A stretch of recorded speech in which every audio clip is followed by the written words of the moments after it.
Perdóname. No. No sé a qué te piqué, perdón, te saqué de la llamada. Sí, yo lo saqué. Ay, perdón, amigo. Puedes Nada. continuar. Entonces, Sor Juana hace esta reflexión, hace ya más de 4 siglos, ¿no? Por allá del 1600, en el siglo XVII. Creo que viene muy a cuento también el hacer esta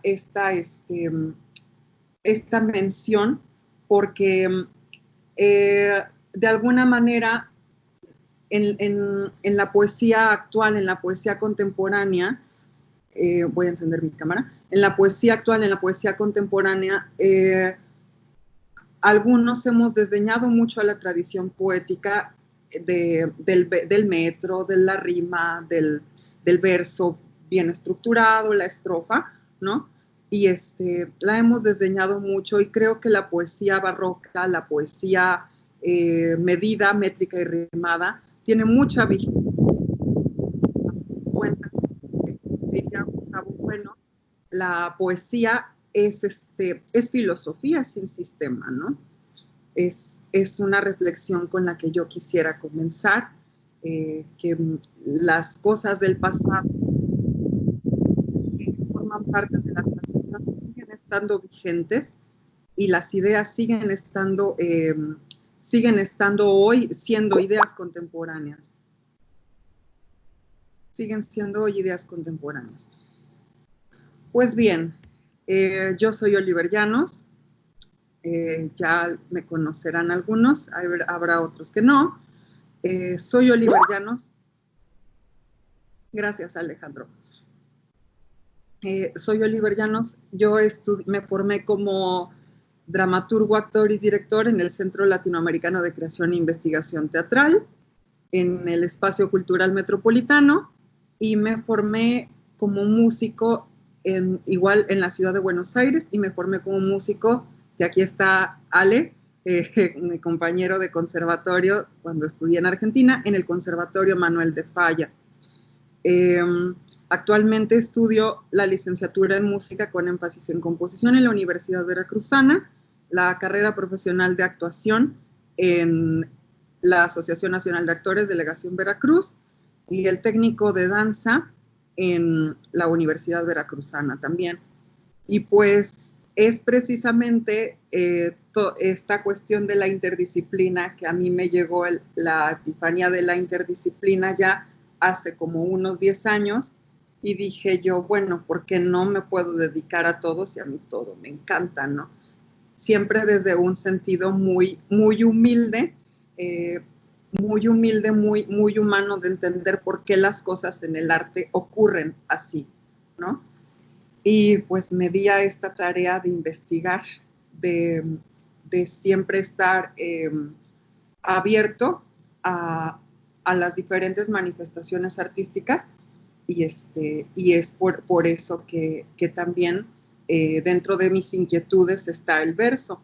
Yo comencé a estudiar verso justamente cuando en el Centro Latinoamericano, en el CELCIT, teníamos obras, y dentro de una de esas obras estaba El sueño de una noche de verano de Shakespeare, que tiene una parodia dentro de los versos españoles. Entonces Shakespeare está haciendo una parodia de los versos de Lope de Vega, de Cervantes y tal, y dentro de su obra, pues hace burla de los españoles, ¿no? Y me pareció muy interesante ver cómo en esa obra había música que no era música dentro de las propias palabras. ¿Por qué suena tan padre esto? ¿Por qué suena tan chido esto? Decía yo, ¿no? Y tomé mi primer libro de Calderón de la Barca, que es también teatro en verso, que es La vida es sueño. Y ahí entonces me di cuenta que hay una música y hay una cadencia en cada verso que provoca algo dentro de las entrañas de uno, que es una música que no es música, es una música que es sonido, pero no es un sonido triádico, no es un sonido propiamente de la escala diatónica o de la escala dodecafónica como ahora se usa, ¿no? Y en ese momento comencé a estudiar los versos, primero de los siglos de oro, del teatro de los siglos de oro, y luego posteriormente más enfocado en Sor Juana, que es la poetisa que yo más he estudiado hasta ahora en cuanto se refiere a mi estudio sobre el verso. Podría considerarme yo que soy una autodidacta del verso, pero me tomo muy en serio este estudio, porque para la dramaturgia que yo tengo, que a mí me gusta utilizar, el verso es muy importante, y yo me he dado cuenta que en mi propia poética puedo encontrar en los versos un consuelo para quizás algo que tengo que decir muy fuerte, ¿no? Y es por eso. Octavio Paz decía que en el principio todas las artes eran una sola, ¿no? Y me gusta creer que este pensamiento es muy verdadero, porque sabrá, por ejemplo, Moni, que es de teatro, que aquí la estoy viendo. Hola, Moni. Sabrá Moni, que es de teatro, sabrán los teatreros que en el momento en el que vivió Aristóteles estaba intentando categorizar todos estos elementos de la tragedia. La tragedia, cuando la escribe Aristóteles, pues él estaba intentando ponerle orden a todo lo que era el teatro griego. Pero el teatro griego no acontecía de esa manera estructurada. Claro que hay que darle una estructura, pero no acontecía así, de esa manera tan categórica y tan por separado todo. Él es el primero que hace, de hecho, la Poética de Aristóteles es el primer tratado de artes que se escribe o del cual se tiene registro, ¿no? Ese y el de Boecio, el de Horacio, ¿no? Y en este tratado, pues bueno, Aristóteles hace muchas categorías y analiza todo el teatro, y le da una lectura para él, qué es lo bello dentro, o sea, qué es lo bello dentro del teatro, ¿no?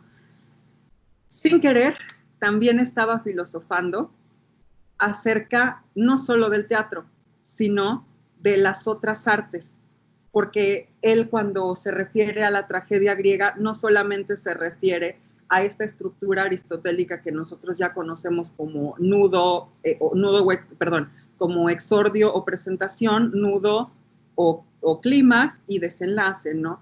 No solamente él estaba hablando de eso y de cómo identificar a los personajes, sino también él estaba hablando de cómo se trata el verso, cómo se trata el ditirambo, cómo se tratan estos aspectos del habla, de la cadencia del habla dentro de la tragedia. Y también, aún más todavía, Aristóteles está diciendo en la Poética que los bailarines se mueven al compás de estos ritmos, de estas hechuras, de esta cadencia, pues, en la música. Y bueno, en la música que es todo el teatro, ¿no? Recordemos que para Aristóteles todo el teatro es o sea, tiene sus categorías, pero en ese momento se pensaba que era una sola cosa. De hecho, ni siquiera lo hacían actores, no eran profesionales quienes se dedicaban a la tragedia griega, y no había una representación como tal, porque se creía en ese momento en las furias todavía. Entonces, quienes lo veían sí se creían que eso estaba pasando, ¿no? Bien, y en la Poética de Aristóteles, él nos habla de dos aspectos muy importantes para el análisis de las artes, que son la poiesis y la mímesis. La poiesis se podría entender, es una palabra cuya raíz proviene del verbo hacer, y designa a toda la actividad que se ordena y arregla conforme a la dirección que le imponen los principios de razón o conocimiento. O sea, la poiesis es este espíritu creativo que tiene todo el arte, no solamente el teatro, como bien estaba hablando Aristóteles, sino todas las artes, ¿no? Y después, como un segundo término, surge algo llamado mímesis, que tiene que ver con la imitación o la representación de estas formas, o una emanación de estas formas que ya acontecen en la realidad. Esto quiere decir que uno goza al momento de reconocer un aspecto de la realidad en la escena o en la poesía o en la música o en la danza. Esto es súper importante porque aquí entenderíamos que el arte se hace con conceptos, pero que a fin de cuentas es la experiencia del arte lo que trae ese gozo y ese deleite. Ese, como él diría en el libro de la poética, ese júbilo epistemológico de reconocer elementos de la realidad en la escena o en la obra de arte.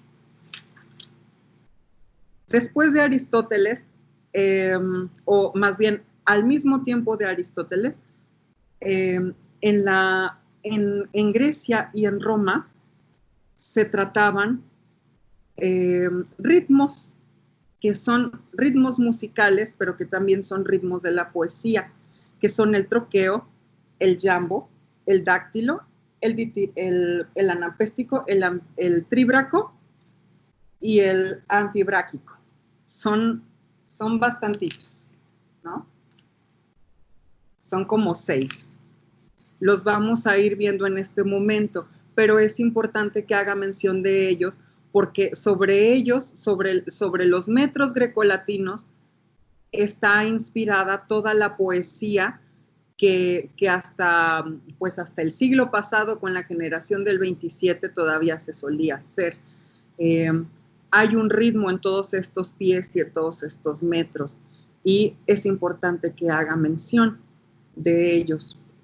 Luego, en la Edad Media, comenzaron a surgir un tipo de estrofas que Octavio Paz en una entrevista llama tiradas, creo que eran, sí son tiradas, que son estrofas que van más encaminadas hacia el verso libre. Fíjense qué interesante que haya existido verso libre en la sociedad occidental en la Edad Media, ¿no? Esto también es importante, porque o sea, me da a mí una idea de que por ejemplo, la poesía o el arte es cíclico, ¿no? Se va repitiendo, ¿no? Hace ya mucho tiempo de la Edad Media, el verso era libre, y ahora que estamos en 2020, el verso o la tendencia es el verso libre también. Bueno, eso y otras cosas como el poema objeto. Después de eso, se vuelve al metro, ¿no? Después de eso, se vuelve al metro ya a partir del Renacimiento, sobre todo por Italia. En Italia se comienza ya a utilizar el metro y a utilizar la rima. Muchas de las formas que nosotros tenemos en la poesía hispánica son heredadas de los italianos, tal cual es el soneto, tal cual es la silva, tal cual es la silva que viene de la estanza, y el soneto que viene de Italia, ¿no? Muchos de los tipos de versificación española son heredados de Italia, del Renacimiento, y ahí se quedaron para no irse como hasta el siglo pasado todavía, ¿no? Como hasta el siglo XX. Es justo este aspecto de la poesía, o sea, este periodo entre el Renacimiento, que surge a mitad del 1400 con la caída de Constantinopla, o surge también a finales de los 1400 en el descubrimiento de América, ¿no? Porque América ya existía. ¿Sí? ¿Me explico? Bien, y luego, lo que quisiera yo tratar en este taller es justamente este periodo del Renacimiento, del final de 1400 hasta ahora, lo que ha sido la poesía. Es esto lo que quiero tratar, la poesía en este periodo más o menos. O en su mayoría, ¿no? Pues bien, vamos a comenzar ahora sí de lleno, ya luego de esta breve introducción. Quisiera comentarles que voy a compartir la pantalla. A ver, compartir.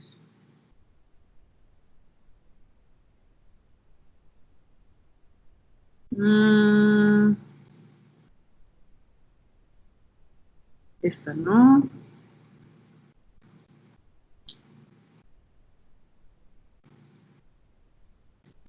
Esta. ¿Pueden verla todos?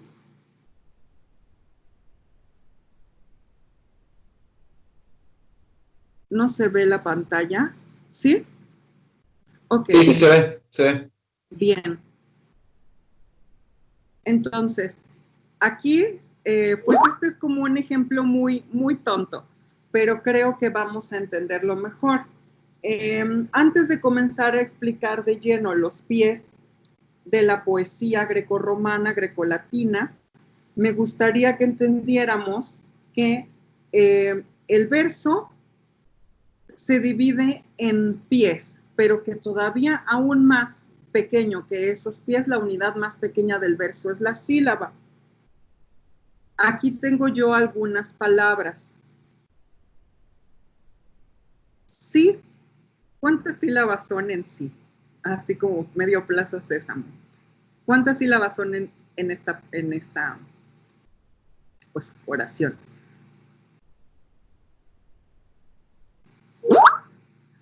Es una, sí. Y acá no, pues también es una sílaba. Y también es una sílaba. ¿Qué? Es una sílaba. ¿Quién? Es otra sílaba. Cayó. ¿Cuántas sílabas son? 2. Eso. Rompió. También son 2. Volvió. Son 2. Usar. Son 2. Usó. Son 2. Robó. También son 2. Luces. ¿Cuántas sílabas son? Son 2. Trampas. Son 2. Vivos. 2. Muertos. 2. ¿Y comenzó cuántas sílabas tiene? 3. Sí, exacto. ¿Terminó cuántas sílabas tiene? 3. Pues, sí. Lávalos. 3. Cómpralos. 3. Llévalos. 3. Hasta aquí pues parece como una clase de español de primero de primaria, ¿no? Pero notemos algo muy interesante. Voy a empezar a leer desde aquí. Cayó, rompió, volvió, usar, usó, robó. Luces, trampas, vivos, muertos. Y luego acá. Comenzó, terminó, lávalos, cómpralos, llévalos. Parecería como una especie de poema dadaísta de estas vanguardias del surrealismo, pero algo mucho más importante es que suena a una cadencia rítmica, ¿no? Cayó, rompió, volvió, usar, usó, robó, luces, trampas, vivos, muertos, comenzó, terminó, trampas. Esta cadencia rítmica, ¿aún siguen viendo esa pantalla? Esta cadencia rítmica se debe a los acentos que tienen las palabras o que tienen las oraciones que vamos formando, ¿sí? Del cual la sílaba es la unidad más pequeña y es la que nos va a indicar, o sea, es la unidad más pequeña de la poesía y es la que nos indica cuáles son las que se acentúan y cuáles sílabas son las que no se acentúan. Voy a volver a poner esta pantalla. Aquí es fácil en los monosílabos, o sea, en los que son de una sílaba. Sí, no, y, qué, quién, ¿no? Hasta ahí, pues, pareciera que todas son acentuadas, ¿no? Todas tienen un acento. Pero, por ejemplo, cayó. ¿Cuál es la, de las dos sílabas que tiene, cuál es la que está acentuada?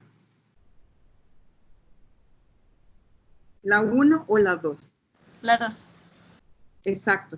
La 2, hasta tiene el acento ahí puesto. Cayó. Rompió. ¿En qué sílaba está acentuada? Pío.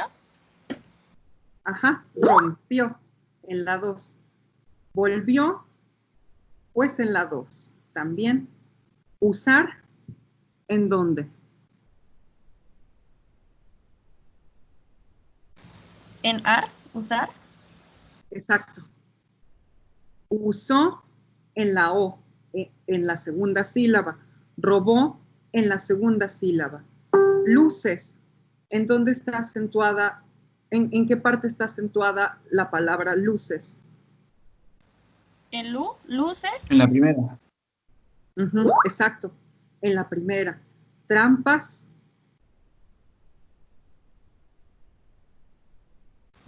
pues sí, en la primera. Trampa. Vivos, en la primera.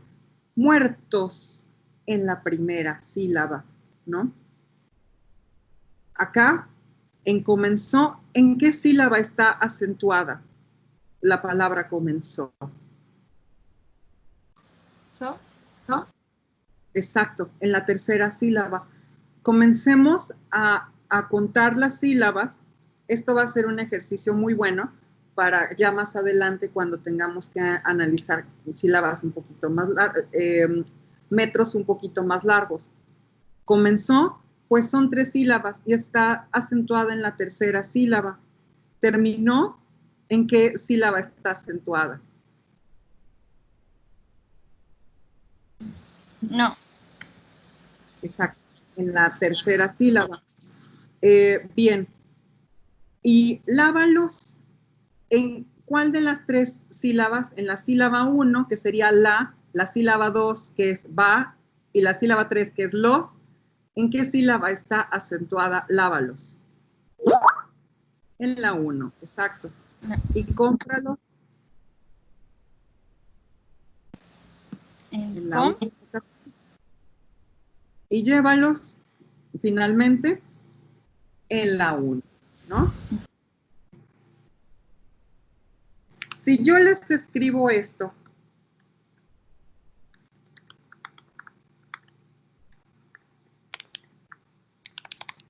creo que se escribe con acento. ¿Alguien me puede leer esta especie de verso? ¿Qué dice ahí? Comenzaron las clases en línea. Exacto. ¿En qué sílabas están acentuados?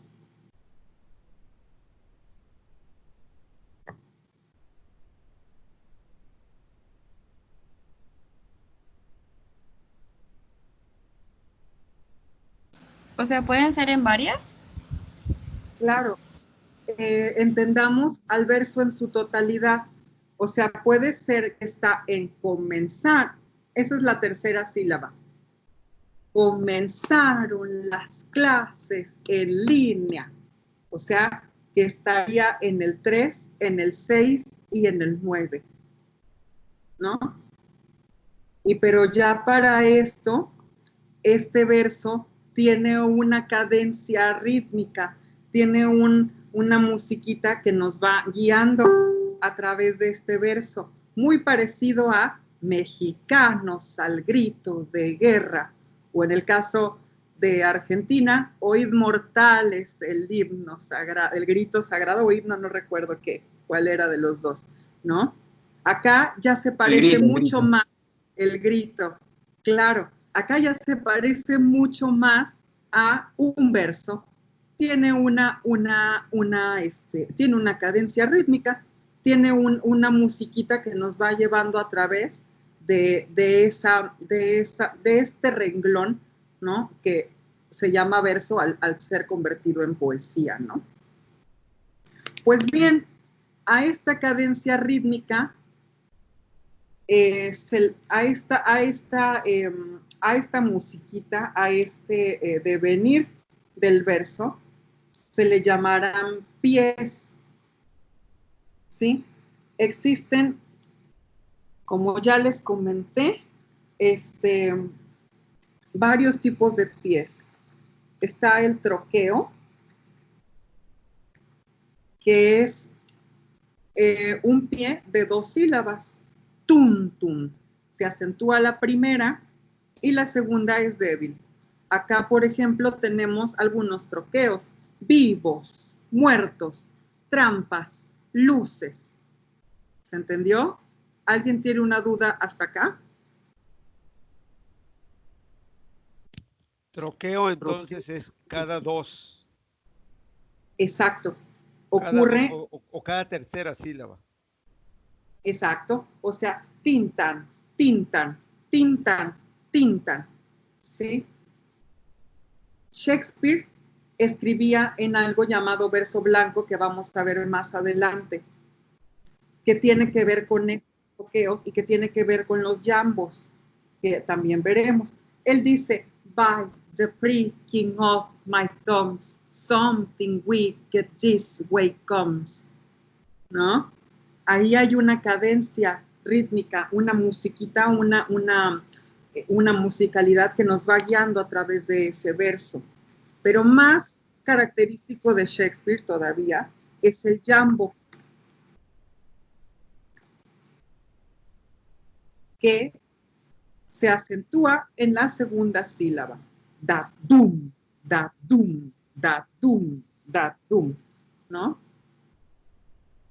Acá tenemos algunos metros jámbicos, como usó, usar, volvió, rompió, cayó. ¿Cierto? ¿Se entiende hasta acá? A ver, ¿cuál sería la diferencia entonces entre troqueo y jambo? Que el troqueo es un pie que se acentúa en la primera sílaba. Trampas, vivos, muertos, luces.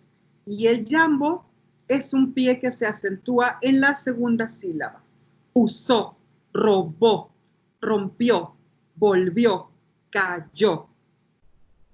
¿Bien? Excelente. Entonces voy a seguir con otros pies un poquito más elaborados, que son el dáctilo y el anapéstico.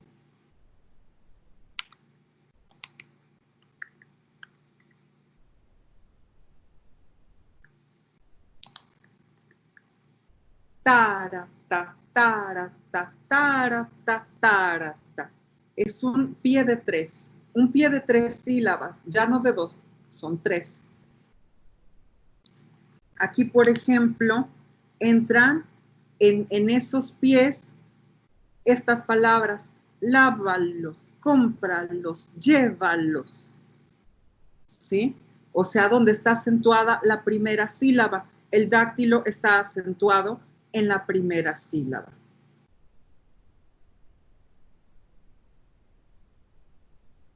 ¿Hasta acá se entiende?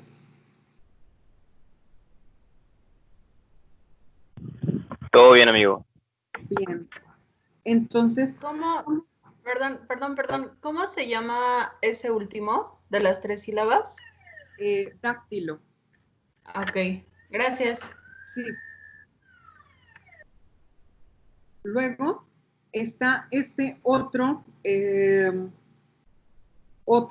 pie que se llama anapesto.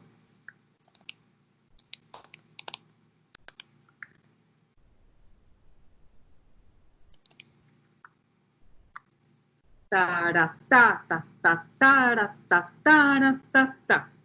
Está acentuado en la tercera sílaba. Comenzó, terminó. Acá tenemos unos pies anapésticos. Tenemos dos pies anapésticos. Acá. ¿No? Siempre en la tercera sílaba. Luego, finalmente,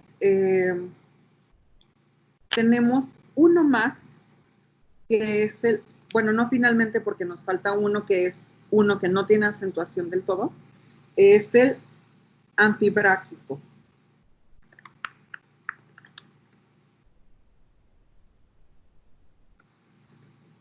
Este es uno de los más raros de entender, pero lo vamos a comprender en la medida que vayamos avanzando en el análisis.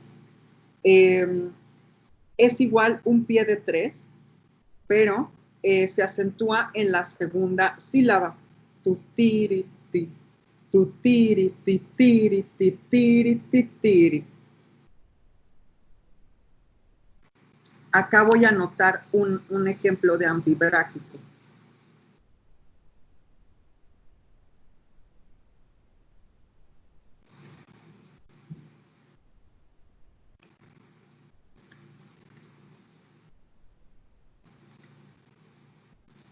¿Sí?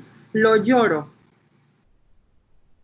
Esa ya es una oración de 3 sílabas, pero el acento, si se dan cuenta, está en la segunda sílaba. Lo lloro.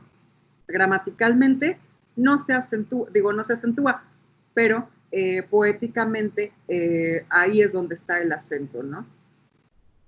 Ahora, para entender el ritmo del anfibráquico, pues tendría que ponerlo en contraste con otros anfibráquicos. Lo lloro, lo siento. Ahí se entiende ya cuál es de 3 el ritmo que me está proponiendo el anfibráquico, ¿sí?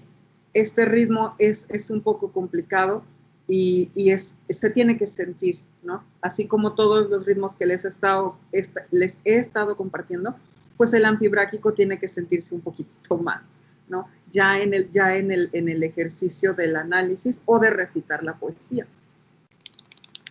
Ya por último, en lo que respecta a los pies, veremos el tríbraco.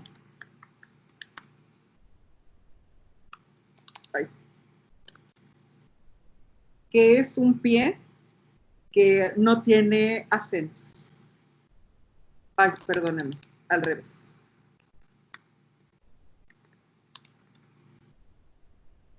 Acá, por ejemplo, no podría yo dar algún ejemplo concreto todavía, sino hasta que avancemos a un tema un poquito más complejo, que es el endecasílabo y los metros, ¿no? Pero tengámoslo en la congeladora. Dirían los memes, es una mouse herramienta que nos ayudará más adelante. Hasta acá, ¿alguien tiene alguna duda de los pies?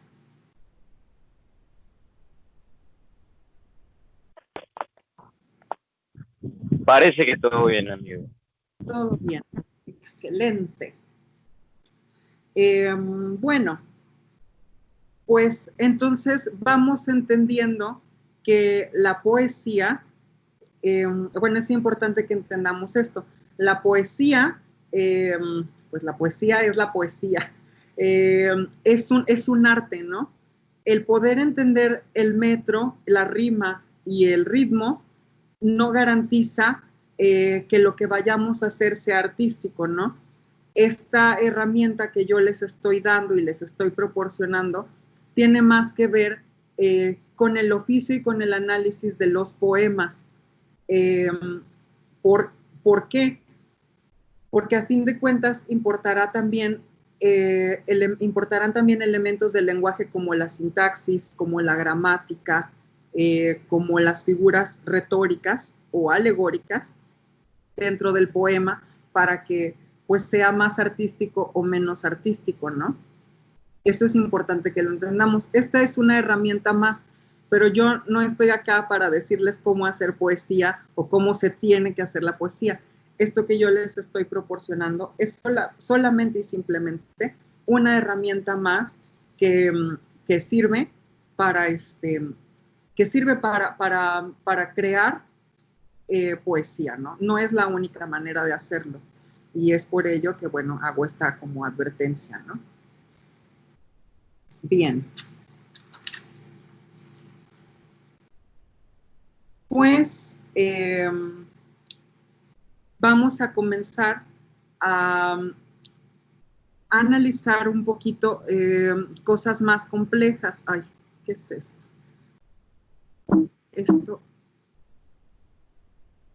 Vamos a comenzar a analizar un poquito cosas más complejas. Estos pies que ya les acabo de presentar se juntan con otros pies y comienzan a conformar el metro, ¿no? O sea, la medida de los versos. Si yo les escribo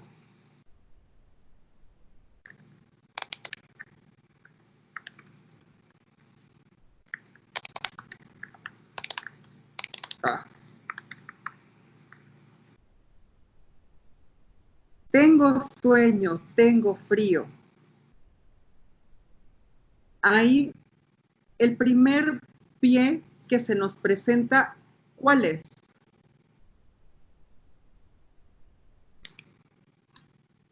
Si yo digo solamente tengo. ¿El jambo? Troqueo. El troqueo, exacto. El troqueo se acentúa la primera palabra, tengo. Lo voy a acentuar así para que podamos, es más, hasta lo voy a poner con mayúsculas.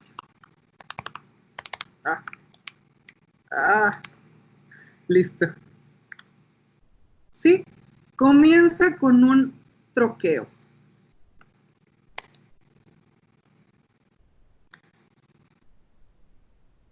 Después, la segunda palabra, ¿qué es?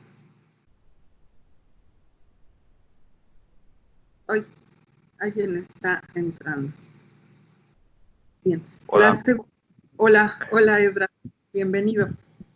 ¿Sí pueden ver todos mi pantalla o están viendo todos a Esdras? Porque yo veo solo a Esdras. Todos me ven a mí, creo. Bueno, yo me veo a mí, por eso tú lo ves. A ver. ¿Ya se ve? Ahora sí. Sí, ya se ve ahí. Okay. Bueno, vean la pantalla, la hoja esta de Pages, ¿no? Entonces, estábamos, tengo sueño. El segundo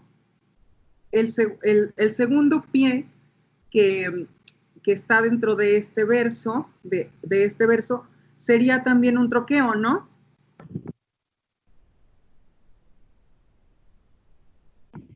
Sí. Exacto. Y los otros dos también, ¿no? Exacto, justamente.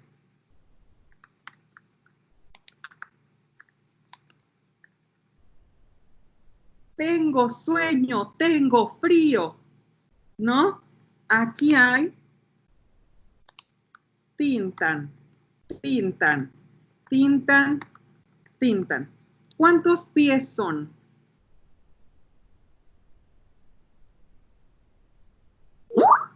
4.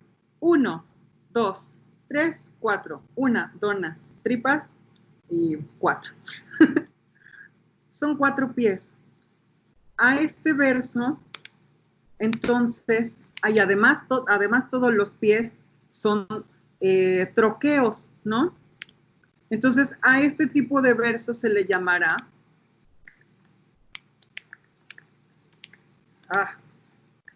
tetrámetro trocaico. ¿Se entendió? Tetrámetro porque son 4 metros, son 4 pies. Y trocaico porque todos son troqueos, ¿sí? Así es como en la poesía grecolatina se escribía a través de los pies, ¿sí? Vamos a poner otro ejemplo.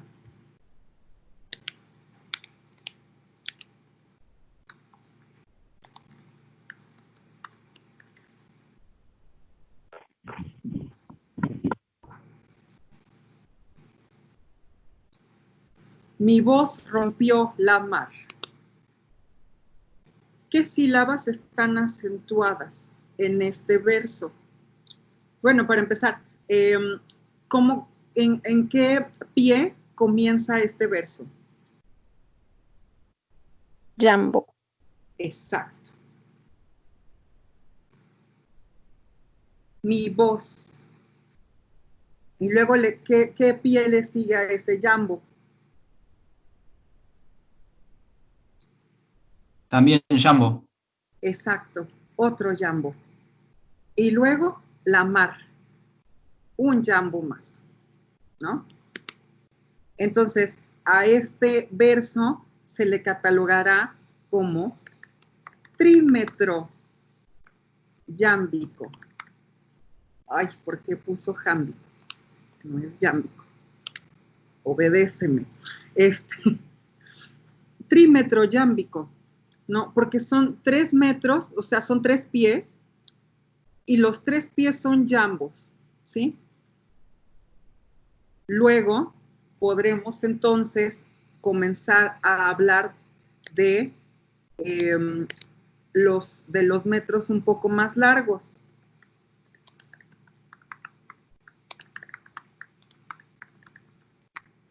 A la mecha. Son muchos, es más complicado. Aquí, por ejemplo, empezamos con mexicanos. ¿Cuál es la sílaba que se acentúa? ¿Hasta qué sílaba se comienza a acentuar este verso? Mexicanos. Pero entonces hay mexicanos. Entonces, queremos decir mexicanos. En el K. Exacto. Mexica, ¿no? Mexicanos. Y luego viene algrí, mexicanos, algrí, ¿sí? ¿En dónde está acentuada la segunda sílaba?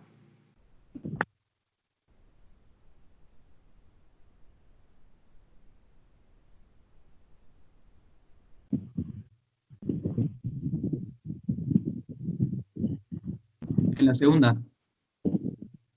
Ajá. O sea, en donde dice grip.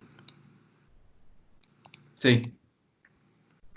Aquí, al grito de guerra, mexicanos al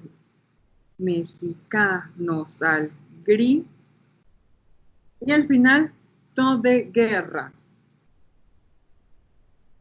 Grito, mexicanos al grito de guerra. Y este último al final, pues se queda libre, ¿no? Se queda solito. Pero están acá estos 3. ¿Qué tipos de pies son?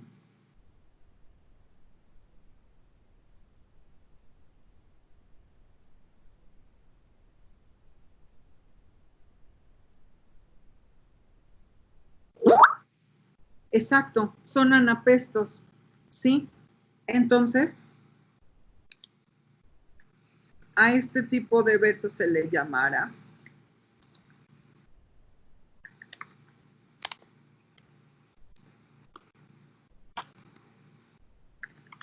trímetro anapéstico, ¿sí? Aunque por más que sobre una silabita acá, lo que importará son estos 3 que están aquí todos juntos, ¿no? Entonces, cuando se escriben los himnos, muy probablemente estemos hablando de anapésticos. La mayoría de los himnos en español latinoamericanos o de habla hispana son decasílabos, y esos decasílabos tienen un apellido que son trímetros anapésticos. ¿no? Mexicanos al grito de guerra, oíd mortales el grito sagrado, ¿no? Y así cada himno tiene en su mayoría, cada himno hispano tiene en su mayoría este tipo de metro. Trímetro anapéstico. Hasta acá, ¿tenemos alguna duda? Sí, yo tengo una duda. Mi Dígame. pregunta es la siguiente. ¿Cuándo nos damos cuenta que tenemos que medir de a 3 o de a 2? Ah, claro, es una pregunta muy buena. Porque en lo general el verso tiene una cadencia. O sea, cuando podemos encontrar el acento, ahí en ese acento, por ejemplo, aquí está cayendo en el 3, ¿no? Taratá, titita, titita. Si fuera mexicanos, ¿no? Ahí, por ejemplo, estaríamos hablando que la cadencia no nos da para analizar el verso, ¿no? Entonces, sí tiene mucho que ver en cómo siento yo el verso, ¿no? Sobre todo los que somos músicos, pues tenemos esta facilidad de ver cuál es la cadencia que tiene el verso. Además, más adelante iremos viendo que no necesariamente todos los versos entran dentro de esta categoría de los pies, sino que habrá versos que solamente sean octosílabos, o que solamente sean decasílabos, o que solamente sean eneasílabos, endecasílabos, etcétera, ¿no? Pero esto es importante entenderlo así a través de los pies, porque es a través de los pies que vamos construyendo ya los otros tipos de verso. No sé si respondí a tu pregunta. Sí, ahí me quedó más claro. Ok, bien. Entonces, hay que sentir el ritmito del verso y recitarlo. Recitarlo siempre. La poesía viene de la oralidad. Entonces, si nosotros no recitamos nuestros versos, no podremos encontrar la musicalidad que tienen, ¿no? Yo acá traje mi muy amada 10ª musa, que es Sor Juana, y hay que leer a los barrocos, hay que leer a los renacentistas, hay que leer a quienes escriben en metro para poder entender un poquito más de qué va esta cadencia que tienen los versos. Hasta acá, ¿alguien tiene otra duda?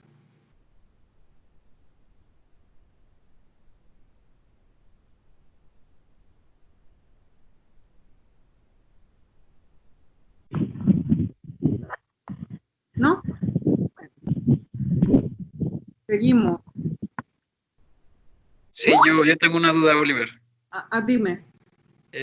Con respecto a los metros, a las terminologías y a las combinaciones, ¿hay diversidad de autores con respecto a la época? ¿O ahí es como una especie de acuerdo dentro de la tradición grecolatina lo que nos estás diciendo? Digo, por el hecho de pronto encontrar un análisis con algún término, algún nombre o algo distinto. A ver si entendí tu pregunta. ¿Me comentas si hay autores que utilicen estos metros? Sí, no propiamente autores, más bien como las fuentes de análisis, es decir, si hay tratados, me imagino que en esa época no existen como un tratado en particular con autor, pero me imagino que deben de haber diversos tratados. A lo que voy es, ¿se sigue una tradición aceptada por todos o Claro. hay como variedad? Sí se sigue una tradición que en su principio en la poesía fue una tradición empírica. Gracias por preguntar. Posterior, o sea, casi siempre ocurre, los procesos del arte casi siempre ocurren de esta manera. Primero se da el arte y luego se da quien los analice, ¿no? Sor Juana misma escribió tratados sobre los análisis que hacía sobre Góngora y sobre Quevedo. Y así, conforme fue evolucionando la poesía en esta tradición de la métrica, se fueron creando tratados. Hoy en día existe uno de los más grandes tratados que llevan en todas las escuelas de letras, o que deberían llevar, que es La métrica española de Tomás Navarro Tomás. Es un libro súper completo que te explica de pe a pa, así con palitos y manzanas, palito, bolita, todo lo que hay que saber de la versificación barroca o de la versificación que viene después de la grecolatina, ¿no? Hasta ahora, por ejemplo, los remanentes de la tradición grecolatina que quedan, pues son justamente la mezcla o el conjunto de estos pies, ¿no? Pero ya vamos a ver que estos pies juegan ritmos armónicos entre ellos y que ya no necesariamente serán todos trímetros, tetrámetros, pentámetros, sino que variarán, ¿no? ¿Eso responde a tu pregunta?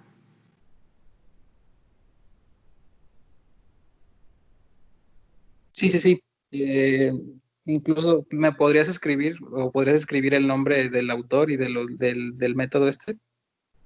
Sí, yo se los voy a pasar en el grupo de WhatsApp, pero creo que se los tendré que pasar por un Google Drive, porque la métrica española de Tomás Navarro Tomás es muy grande, es un libro muy pesado en cuanto a los megabytes, gigabytes y todo esto.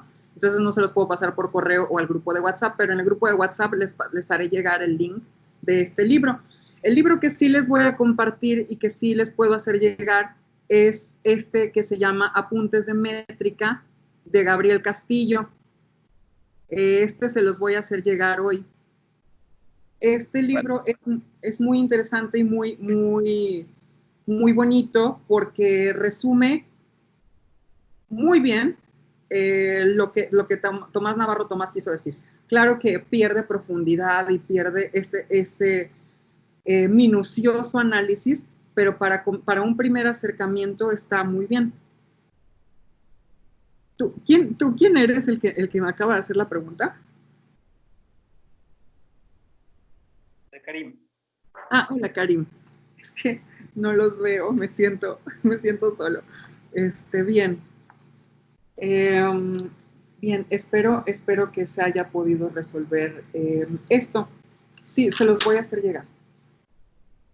Uf.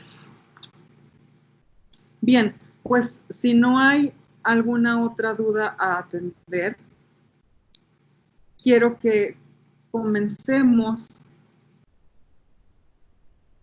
con este primer soneto que ya me imagino todos tendrán en su antología. ¿No? Se los voy a leer. ¿Me escuchan todos? Sí, amigo. Pues es este soneto de Garcilaso de la Vega tan bonito y tan hermoso que luego Miguel Bosé usó para para una de sus canciones que se llama Por Vos Muero. Está muy padre, búsquenlo en YouTube, es una maravilla. Porque además está basando en una de los conciertos de Beethoven, creo que es el concierto Emperador, en el que la música que pone de fondo. Entonces es muy enriquecedor porque Miguel Bosé pone la música de Beethoven de fondo y arriba está cantando a Garcilaso de la Vega, ¿no? La letra es una chulada. Bien, pues dice así: escrito está en mi alma vuestro gesto, y cuanto yo escribir de vos deseo. Vos sola lo escribisteis, yo lo leo, tan solo que aún de vos me guardo en esto. En esto estoy y estaré siempre puesto, que aunque no cabe en mí cuanto en vos veo, de tanto bien lo que no entiendo creo, tomando ya la fe por presupuesto. Yo no nací sino para quereros, mi alma os ha cortado a su medida, por hábito del alma mismo os quiero, cuanto tengo confieso yo de veros, por vos nací, por vos tengo la vida, por vos he de morir y por vos muero. Qué belleza, ¿no? Una chulada de soneto que escribía este tipejo Garcilaso de la Vega.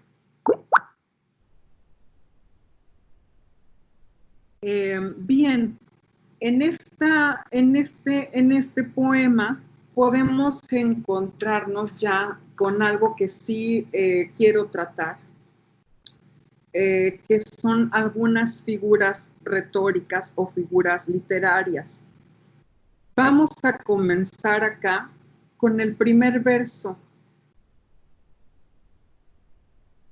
Bien, de primera instancia podemos notar que el primer verso está desordenado sintácticamente. O sea, ¿qué quiere decir? Que si yo quisiera decir esta primera oración de una manera más entendible o más correcta, yo tal vez podría decir, está escrito vuestro gesto en mi alma, ¿no? Y así quizás me esté dando a entender yo mejor. Pero de entrada vemos que eso está desordenado, que eso no acontece sintácticamente como debiera, ¿no? A este recurso, a esta figura retórica se le llamará hiperbatón. ¿Sí? Es muy usado acá por nosotros en México, por los guapangueros, ¿sí?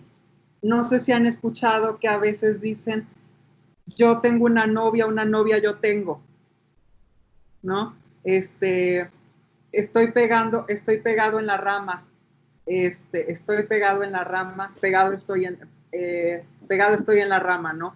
Hay un cambio de sintaxis en las oraciones, ¿sí? A esa característica del lenguaje, a esa figura, se le llamará hiperbatón, porque no está ordenado sintácticamente, gramaticalmente como debiera ser, ¿no? Sino que se desordena para generar un efecto poético. ¿Se entiende?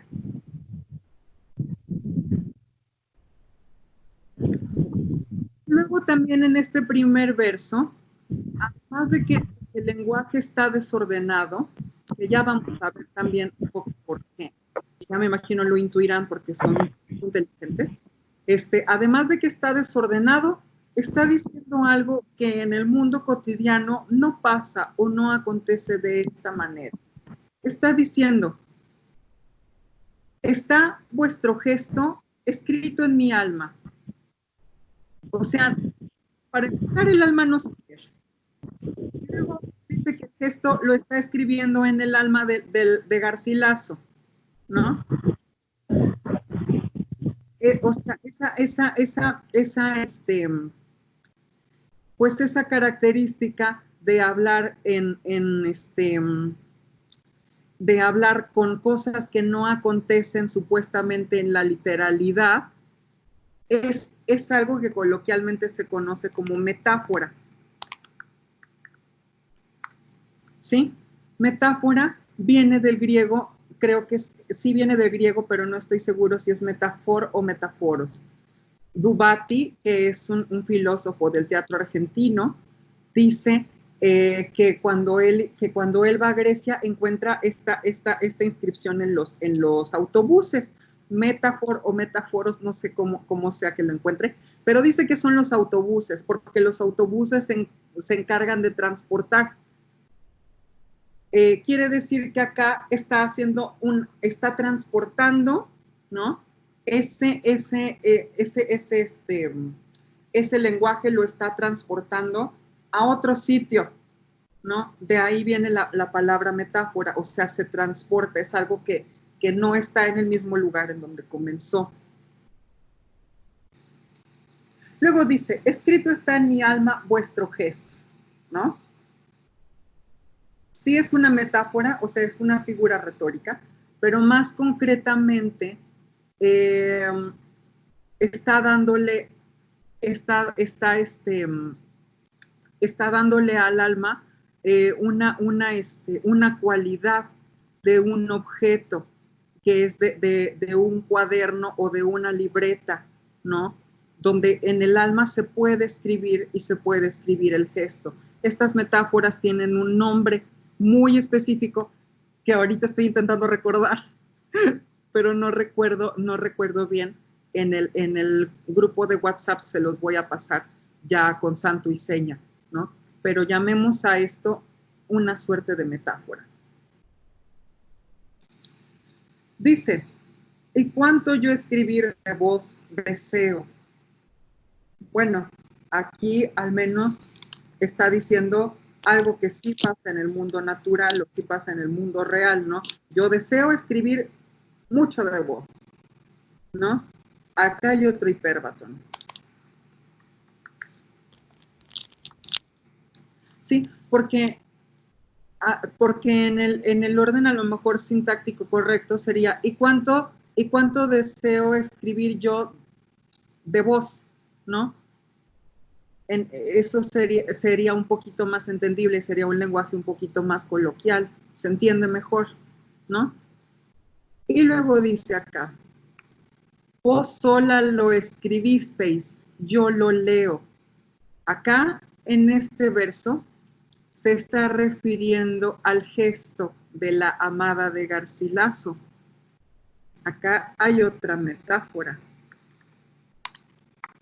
Porque ella, para empezar, no puede escribir el gesto. No, o sea, los gestos no se escriben. O bueno, sí se escriben en el alma, como dice este señor. Pero en el mundo real no se escriben los gestos, ¿no? A eso es a lo que yo voy. Entonces, allá hay otra metáfora. Vos sola lo escribisteis, yo lo leo, ¿sí? Acá en este momento, en estos tres versos, dice, los voy a leer los tres. Dice, escrito está en mi alma vuestro gesto, y cuánto yo escribir de vos deseo. Vos sola lo escribisteis, yo lo leo, ¿no? Acá está diciendo que tu gesto está escrito en mí, y yo deseo escribir de ti. Tú solita te lo hiciste sola y yo lo estoy leyendo, ¿sí? O sea, tú solita te escribiste en mí, tú solita te escribiste en mi alma, como dice acá en este verso. Y yo no solo me doy cuenta que escribiste en mi alma, sino que también lo leo. Acá podemos encontrar, por ejemplo, una dimensión de complejidad en los sonetos que está muy bárbara, ¿no? O sea, solamente con 3 versos ya te está describiendo qué tanto el sujeto poético quiere a quien va dirigido este soneto, ¿no? Luego en el 4º verso dice, tan solo que aún de vos me guardo en esto. ¿Sí? O sea, quiere decir, acá, por ejemplo, que aún me guardo en esto de vos, este es otro hipérbaton, ¿no? Acá hay otra figura retórica de hipérbaton.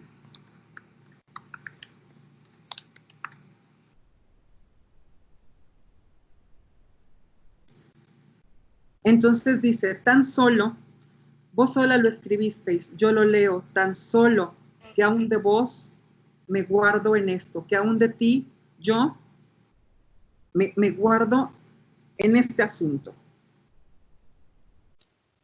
O sea, en el asunto de la escritura. En estos dos versos, en estas dos estrofas, ya iremos viendo la estrofa también.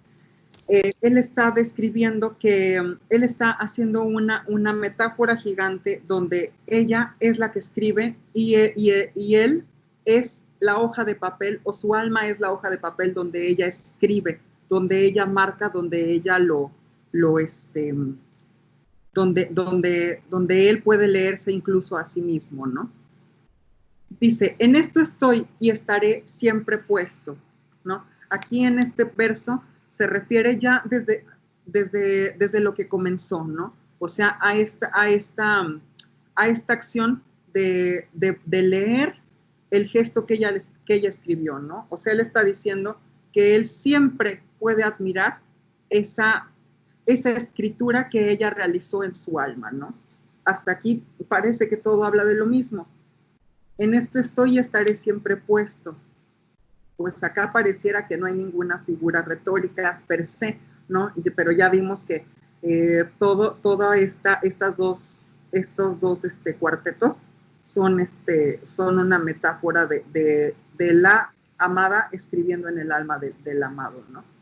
Dice que aunque no cabe en mí cuanto en vos veo, o sea, está diciendo, no cabe en mí todo lo que yo veo en ti.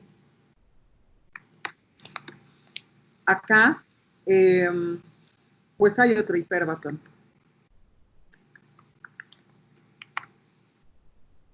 Y además, está haciendo otra metáfora. Que aunque no cabe en mí cuanto en vos veo, o sea, está diciéndole que no cabe no cabe en él todo lo que ella es o todo lo que él ve de ella. Pues evidentemente sí cabe porque lo puede recordar todo, o sí cabe solamente. ¿Entendieron? Ay, ¿quién hizo ese sonido raro? Bueno, voy a seguir. Pues evidentemente sí cabe, ¿no? Porque él la puede observar y la puede ver en su totalidad, pero lo que él está diciendo es que la personalidad de ella se excede, ¿no? Que aunque no cabe en mí cuanto en vos veo, ¿no? Son espectros, dice Liu. De tanto bien lo que no entiendo, creo, ¿no? Acá también hay otro hiperbatón ya de entrada. De tanto bien lo que no entiendo, creo. Y luego además, bueno, no sé, esta figura retórica, yo aquí metería que podría ser una hipérbole. No, una hipérbole quiere decir que uno exagera algunas cosas. Pues para mí es muy exagerado que ella sea tan buena, no creo que una pareja sea siempre buena. Así que podríamos hablar de una hipérbole, ¿no? Que ella es tan buena que él, no, que de tanto bien lo que no entiendo, creo, cuanto en vos veo, de tanto bien lo que no entiendo, que ella es tan buena y aunque no lo entiende, lo cree, ¿no? Pues bueno, yo pondría en tela de juicio que ella es tan buena y así de ese modo, porque las parejas no son tan buenas como nos lo pensamos. Tomando ya la fe por presupuesto. Claro, le está diciendo que es un salto de fe. Un chamullero, exacto. Sí, tomando ya la fe por presupuesto. O sea, ¿qué dice acá? Dice que claro, o sea, es un salto de fe lo que él está haciendo. Está saltando al vacío, tomando ya la fe. Bueno, que saltar al vacío es otra metáfora, ¿no? Tomando ya la fe por presupuesto, ¿no? Acá cierra estas dos cuartetos, ¿no? Que ya iremos viendo las estrofas, pero lo que me interesa a mí es que entendamos también un poco este análisis riguroso de verso por verso para irlo entendiendo mejor. Más adelante, no quiero espantarlos, pero viene un poemota enorme y grande que se llama El primero sueño, de Sor Juana Inés de la Cruz, y ese es un poquito más difícil de entender que este soneto. Por eso es importante que veamos verso por verso y qué se refiere a cada verso, porque además cada verso ha sido pensado de una manera musical, ¿no? De una manera además que es estética, ¿no? Y cada verso merece nuestra atención. Bueno, dice acá, yo no nací sino para quereros, ¿no? Hay otra metáfora.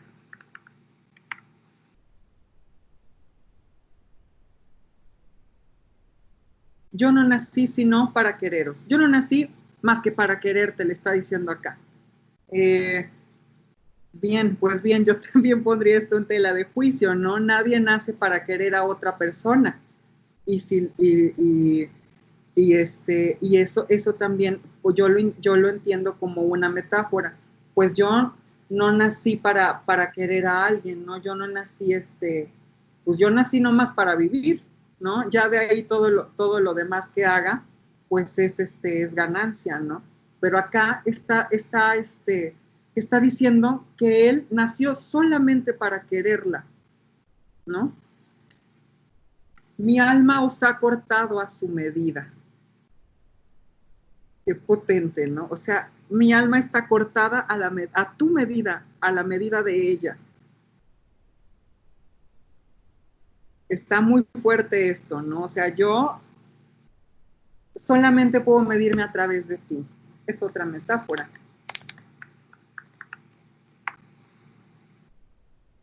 Por hábito del alma mismo, aquí debería ser del alma misma. Por hábito del alma misma os quiero. Eso es muy bonito, ¿no? O sea, por el propio hábito de mi alma, te quiero. Y eso está muy bello. Dice, ¿cuánto tengo, confieso yo de veros? O sea, ¿cuánto tengo, confieso yo de veros? O sea, yo te debo tanto todo esto que te estoy confesando, ¿no? Y luego remata el soneto y le dice, como acá, no más que con otras palabras, está retomando esto de acá. Yo no nací sino para quereros, y acá dice, por vos nací, por vos tengo la vida. Y luego le remata más todavía y dice, por vos he de morir y por vos muero.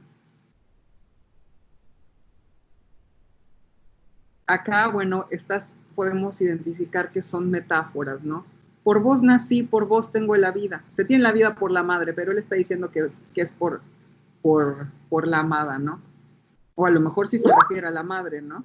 Dice, pero dice, por vos nací, por vos tengo la vida, por vos he de morir y por vos muero. Es muy potente esto que Garcilaso de la Vega nos está diciendo acá.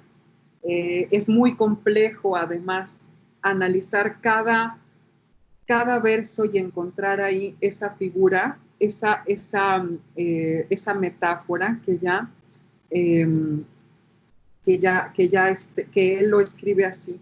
Y además entender que Garcilaso no solamente estaba...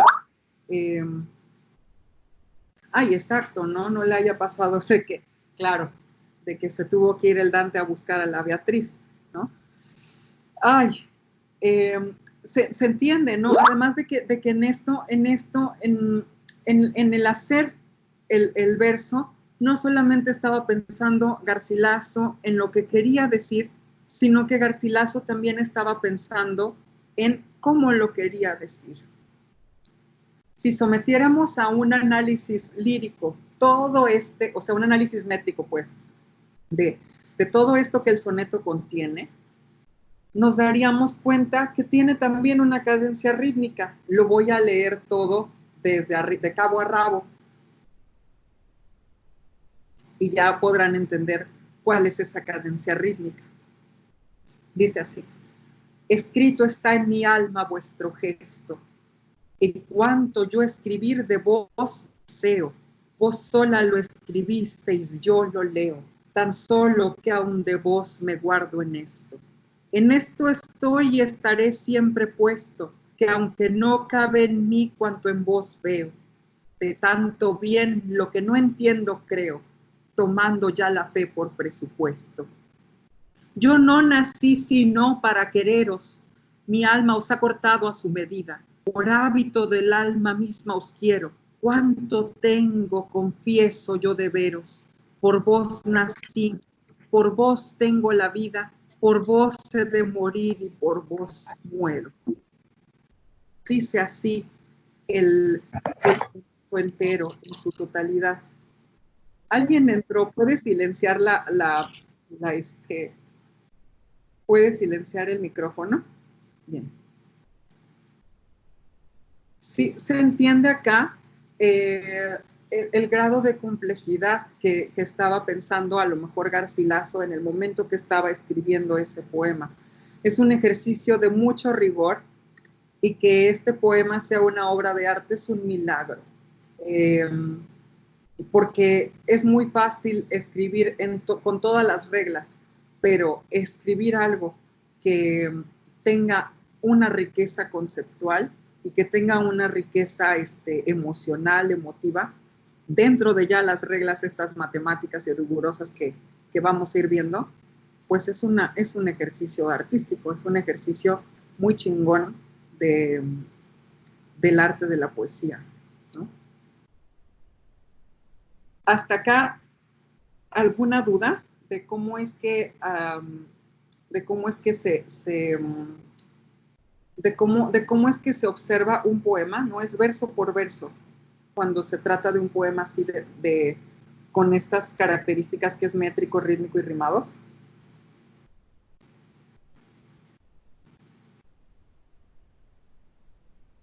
¿No hay alguna duda?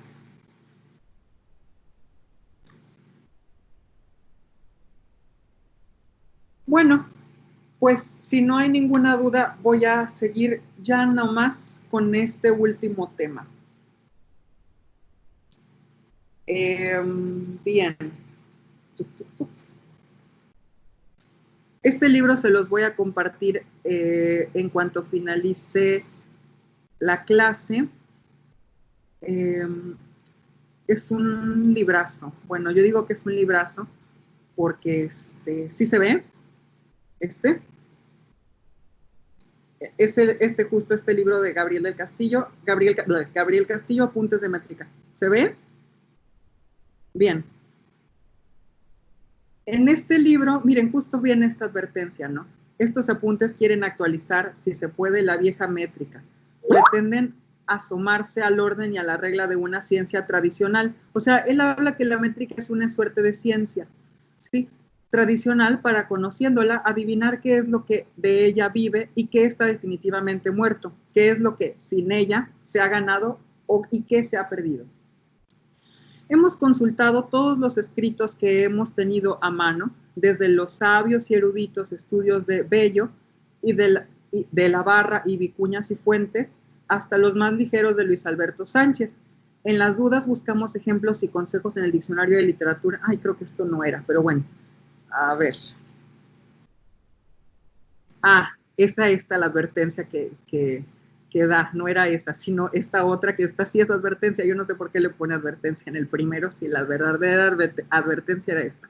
Dice, si considera, por ejemplo, un poema de Darío, no dirá nada sobre su gracia, o sea, la métrica, se refiere a la métrica no dirá nada sobre la gracia, su tersura o su brillo, dirá solamente su medida, su ritmo y la clase de estrofa a la que pertenece, ¿no? Como lo poético no es el mundo de la métrica, nuestra ciencia no sirve en modo alguno para hacer poesía. Él advierte esto porque pues es muy fácil caer en el de, pues ya escribo metro, ya escribo rima, ya escribo ritmo, y ya por eso escribo poesía, ¿sí? O sea, quiere decir que yo puedo escribir los versos, o sea, que yo, por ejemplo, si yo nomás estudio esto, pues, o sea, no se tendría que pensar que ya nada más porque sé escribir un endecasílabo, pues eso ya es artístico, ¿no? El octosílabo se usó por Sor Juana como por Góngora, como ahora lo usa Grupo Marrano. O sea, quiere decir que hay elementos más artísticos que otros. Bueno, sí, me tengo que decirlo, hay versos más artísticos que otros, ¿no? Y que no solamente el ejercicio de la métrica, la rima y el ritmo, pues nos garantizan que nuestros poemas vayan a ser muy chingones. O sea, sí o sí tenemos que meterle garra a la sintaxis, a la morfología, a la etimología y a todas esas cosas que atañen a los lingüistas y que los tienen tan de pelos de punta. Pues bueno, acá se ve, sí se ve, ¿verdad? Me dijeron. Quiero escuchar sus audios porque ya puse la pantalla completa. ¿Sí se ve en pantalla completa? Sí, se ve perfecto. Ok, bien. Entonces, las leyes de la escansión. Esto, si quieren, lo pueden ir anotando, pero también de igual manera se los voy a compartir este manual. O sea, la sinalefa, el hiato y el hiato, la sinéresis y la diéresis, y las leyes del acento final. Los más importantes en este momento serán dos, ¿sí? Sinalefa, hiato y sinéresis y diéresis. Pues el primero es la sinalefa, ¿sí? Bueno, antes a esto, quisiera nada más decirles que en la poesía la medida más pequeña o la métrica, la medida más pequeña es la sílaba, pero esta sílaba puede ser una sílaba gramatical, o sea, la que nos dieron en las clases de español en la primaria, o puede ser una sílaba poética, como bien estamos observando acá. Dice, del salón en el ángulo oscuro. Si quieren ya podemos irnos ayudando con nuestras manitas, contando las sílabas. En este verso, ay Dios, bueno, hasta aquí lo voy a subrayar. Dice, del salón en el ángulo oscuro, ¿no? Pongamos en práctica nuestros conocimientos de los pies. ¿Cuántos pies tienen? ¿Cuántos pies tiene ese verso?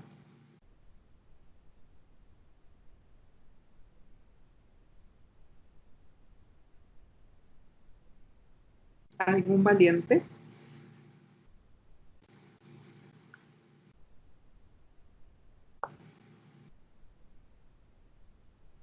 Y Estoy entre 3 o 4.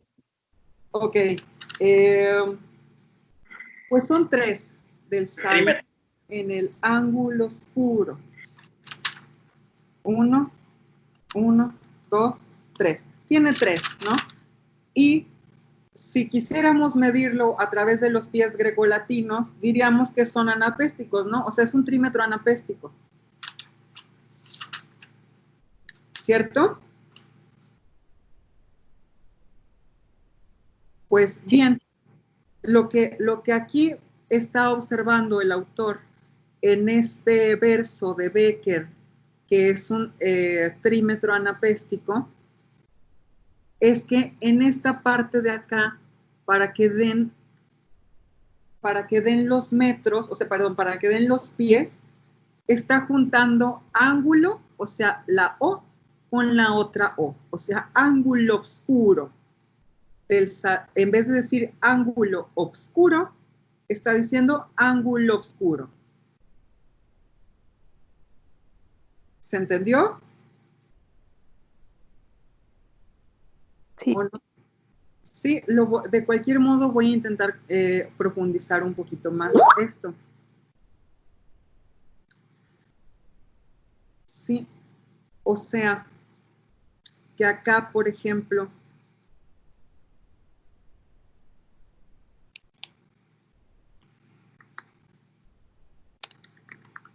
voy a compartir la otra pantalla porque soy un sonso y no les puse la otra pantalla. A ver. Listo. Lo eché de mi casa. ¿Cuántas sílabas tiene?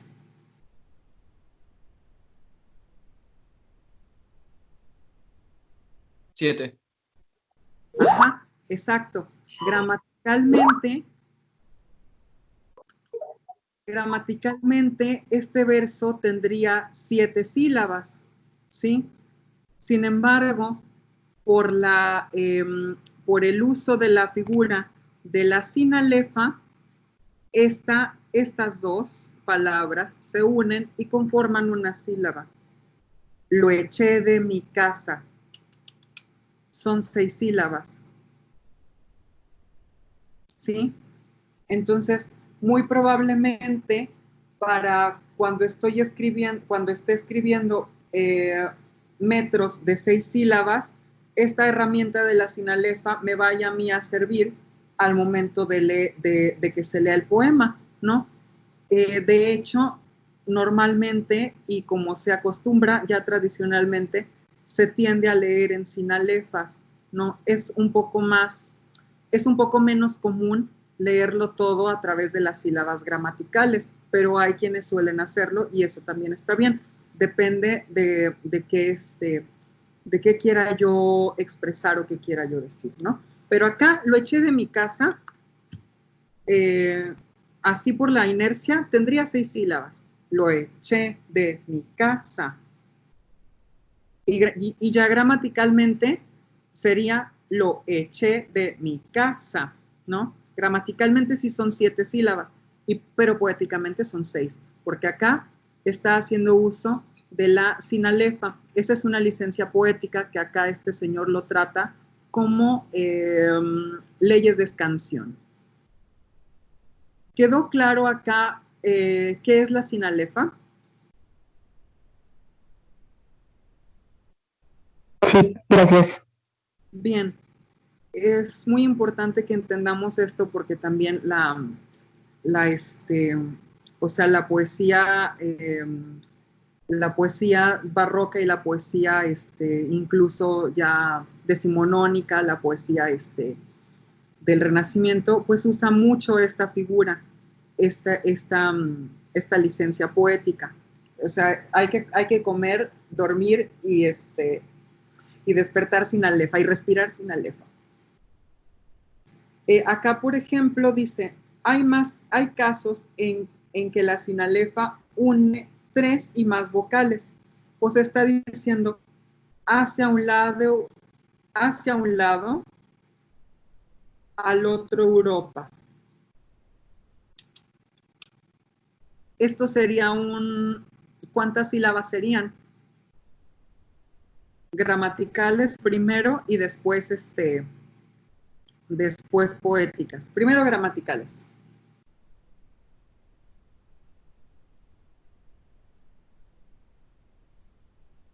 Gramaticales son 12.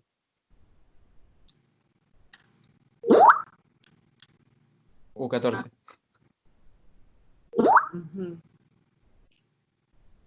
Pues 12 octavos. 12, claro. Claro, quedan 12 sílabas, quedan 12 sílabas gramaticales y quedan 8 sílabas poéticas, porque acá el uso de la sinalefa está proporcionando una licencia para que sean 8 sílabas. O sea, hacia un lado, al otro Europa, ¿no? Aquí nos da un total de 8 sílabas poéticas, ¿sí? Y acá, por último, el autor pone este ejemplo. Y el móvil aqua Europa se encamina, ¿no? Este verso nos daría muchas sílabas gramaticales. Y el móvil aqueo. Y el móvil aqueo es aqueo, sí. Y el móvil aqueo a Europa se encamina. O sea, nos estaría dando 14 sílabas, ¿sí? Pero a través de la licencia poética de la sinalefa sería, y el móvil a Europa se encamina. A mí este verso no me gusta tanto, pero, o sea, fónicamente o cómo suena, pero sí de cualquier manera está sonando están sonando las 11 sílabas. Y el móvil a Europa se encamina. Y no sé si se dan cuenta, pero ahí ya tiene su cadencia, además, su ritmito. Y el móvil a Europa se encamina, ¿no? Eso es lo que tal vez haya estado buscando el autor. Hasta acá no hay ninguna duda, ¿verdad? Con la sinalefa. Bien, pues el segundo es el hiato. Yo tengo una duda. Sí. No sé si me escucho. Sí, dime. ¿La sinalefa siempre se va a conectar a través de vocales?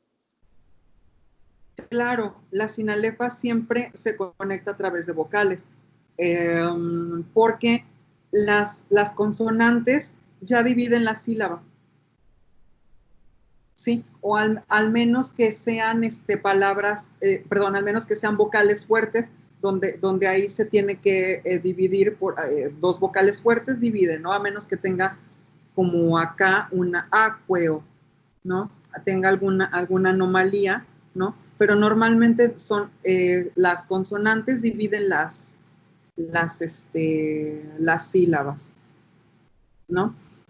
Y que también, por ejemplo, vamos a ver que muchos de los diptongos o hiatos en la gramática, pues al momento de escribir poéticamente o al momento de escribirlo en métrica, se borran, o sea, se anulan, ¿no? En pro de la de la cadencia poética, de la cadencia de la palabra. ¿Sí me expliqué? Sí, gracias. Muy bien. Entonces podemos empezar con el hiato. Bien, pues dice acá, es lo contrario de la sinalefa. Consiste en la separación completa entre la vocal final de una palabra y la inicial de la siguiente. Vestidos los dejó de hermosura. Así es como se lee, así es como se leería tradicionalmente, ¿no? Con la inercia les comento de la sinalefa. Normalmente, o ya es tradición leer a través de la sinalefa. De hecho, casi toda la tradición poética desde Cervantes hasta la generación del 27 han leído así, ¿no? En sinalefa, y es menos común esto, pero puede llegar a pasar. Vestidos los dejó de hermosura, diría nuestra lectura en la inercia de la sinalefa, pero acá el autor, que es San Juan de la Cruz, yo les recomiendo leer a San Juan de la Cruz, dice, vestidos los dejó de hermosura. Ahí se está separando, porque muy probablemente haya querido hacer un endecasílabo, o sea, un verso de 11 sílabas. Dice, vestidos los dejó de hermosura. Cosa muy contraria sería que fuera, o sea, es que tan solo pueden notar la cadencia del verso, ¿no?